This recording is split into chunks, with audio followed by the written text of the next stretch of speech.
मेरी नानी का श्राद्ध। तो मेरी नानी के डैड को 1 साल हो गए और मम्मी को वहाँ जाने की खुशी नहीं होती है क्योंकि मम्मी तो है नहीं।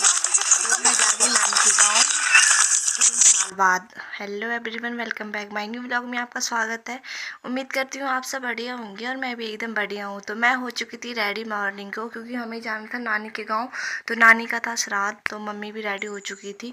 और मम्मी इतनी ज़्यादा खुश नहीं होती, क्योंकि पहले तो बहुत खुश होती थी, क्योंकि जब मम्मी नानी थी मतलब तब मम्मी खुश होती। तो हम निकल गए थे घर से मतलब 8 बजे, क्योंकि हमें वहाँ पैदल के रास्ते जाना पड़ता है। गाड़ी से तो वहाँ, क्योंकि एक ही दिन में हमें वापस भी आना था, जाना भी था। तो मेरी सिस्टर चली गई थी स्कूल के लिए, निकल गई थी और हमारे साथ में ही। उसके बाद मम्मी ने दुकान पे कुछ सामान लिया, तो हम पैदल चल के जा रहे थे भाई रास्ते में, क्योंकि वहाँ पे आधे रास्ते तक कोई ड्राइवर ले जाता नहीं है। तो मैं सोच रही थी भगवान गाड़ी मिल जाए। उसके बाद तुरंत हमें गाड़ी मिल गई थी, वहीं पे रोड पे ही नीचे आधे रास्ते तक ही जाना था हमें गाड़ी में। उसके बाद हमें पैदल चल के जाना था। तो गाड़ी से उतर गए थे हम नीचे। उसके बाद हम जा रहे थे पैदल। यहाँ तो इतना ठंडा है ना भाई, क्या ही बोलें, हालत ही ख़राब हो गई थी, इतनी ठंड है यहाँ। तो रास्ता भी ऐसा है कि ऐसे पाँव गिरा ना तो नीचे पड़ेंगे सीधा, पता भी नहीं चलेगा। वहाँ आजकल तो भालू का डर भी बहुत ही ज़्यादा है। तो यहाँ के पता नहीं ये कौन सा गांव है, मेरे नानी लोगों के बीच में पड़ता है ये गांव।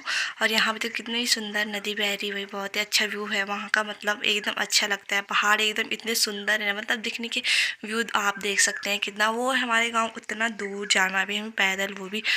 और उसके बाद हमने थोड़ा सा रेस्ट किया, पानी पानी वगैरह तो ले जाने लगा था। तो मम्मी की दादी मिली कोई, तो उनको नमस्ते वगैरह किया रास्ते में। उसके बाद मेरी नानी का घर आ गया था। हम पहुंच चुके थे मतलब 10 बजे। हम घर से निकले थे 8 बजे, पहुंच गए थे हम 10 बजे। और यहाँ पे आप लोग देख सकते हैं मेरी नानी का घर। तो मैं बहुत टाइम बाद आई हूँ यहाँ।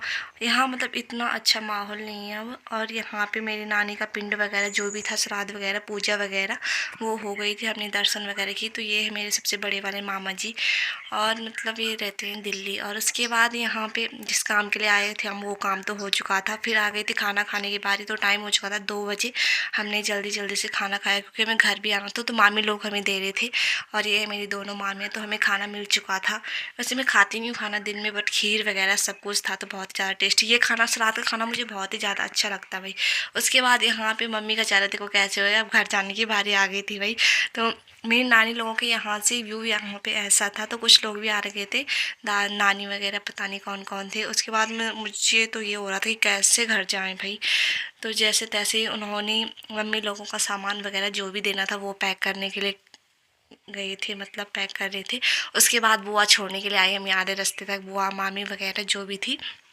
और हम मम्मी भी यहाँ पे देखो, मेरा भाई का स्टाइल बाल ठीक कर रहा है भाई, क्या बोलिए आजकल के। तो हमारे भाई आधा रास्ते तक हमें छोड़ के गया, क्योंकि सामान वगैरह था ना। तो भाई मेरा बस का तो नहीं था इतना भाई, इतनी पाँव में इतना दर्द हो गया था ना भाई, अब इतनी चलने की आदत नहीं। तो फिर हमें गाड़ी मिल गई थी, रास्ते में पहुंच गए थे हम रोड में। उसके बाद फिर हमें पैदल जाना पड़ा थोड़ा सा, क्योंकि वो गाड़ी कहीं और जा रही थी और हमारा गांव का रास्ता तो कहीं और है। फिर हमें गाड़ी मिल गई थी, और जैसे तैसे हम घर आ गए थे। और रास्ते में हमने थोड़ा सा पानी पिया, और उसके बाद आ गए थे हम घर। तो बाय बाय गाइस, मिलते हैं नेक्स्ट